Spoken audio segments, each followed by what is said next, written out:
Am I the only one who thinks that nowadays patience is underrated, especially when we talk about fitness, health, but everywhere?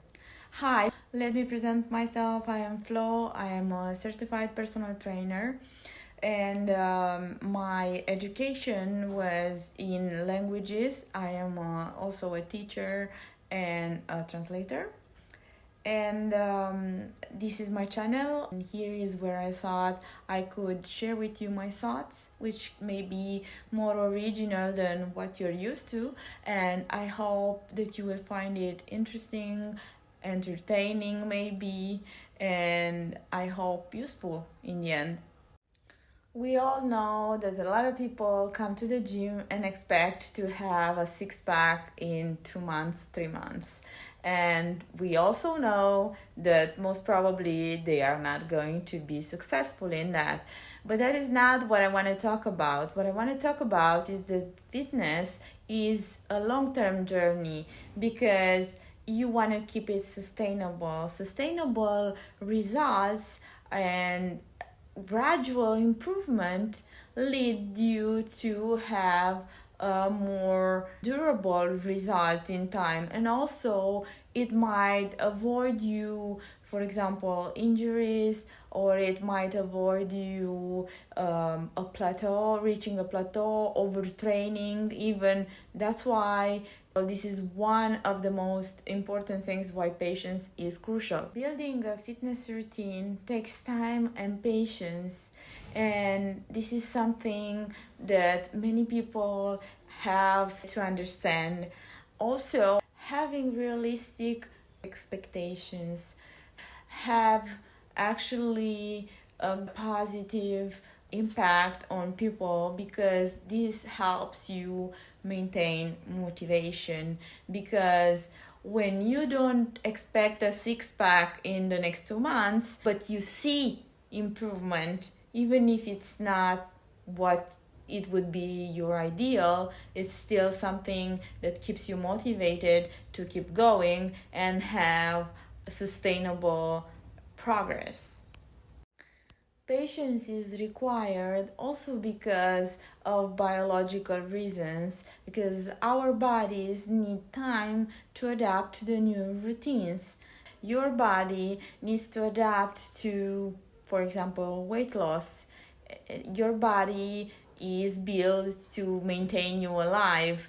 If, for example, you don't give it enough food, but you go to the gym and break muscle fibers all the time, your body is going to enter in the survival mode, fight or flight mode. So your body is not going to answer the way you expect, right? You think I should be losing weight, your body thinks you're going to die because you don't have enough food. Our bodies are a machine that is built to maintain us alive. So anyway, a lot of patience is required in many types of workouts.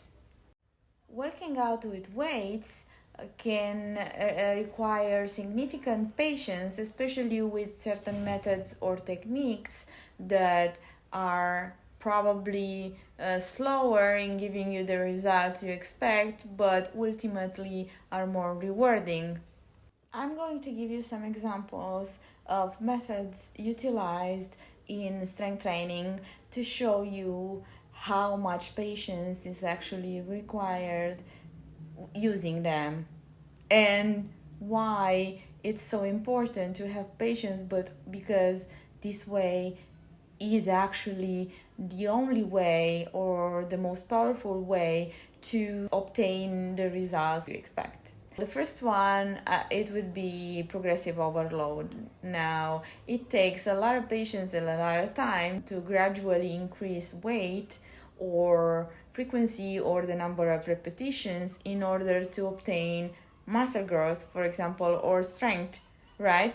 Because you can't increase it every day. In progressive overload, to give you an example, you can increase the weight not more than 2.5 up until 5 pounds, that is 1 kilogram up to 3 kilograms at a time. This is the only way that your body can adapt to the incremented weight, right? Without suffering any injury in a safe environment, okay? Not only that, you can only add so much weight every 2-3 weeks, every 4 weeks. It depends also which muscle is involved, because not all muscles are going to allow you to increase weight every 2 weeks. Another method utilized is periodization. That means a certain type of training in certain periods of time to maximize progress and avoid plateaus. This method involves phases, which usually can be hypertrophy, power, strength, and they may take weeks, even months to cycle through. What is fundamental here is that you have to follow a well-structured plan to get the results that you want for that specific phase. And also, why it requires patience, because you need to allow time for recovery, because that is the only way your body will adapt to muscle growth or to obtaining more strength depending on the phase you're in. Another method very well known is slow tempo lifting, which requires you to lift weights with a slow and controlled movement, and also focusing on being very, very slow so you can increase the time under tension. This method can be very tiring and challenging and often leads to very slow progress.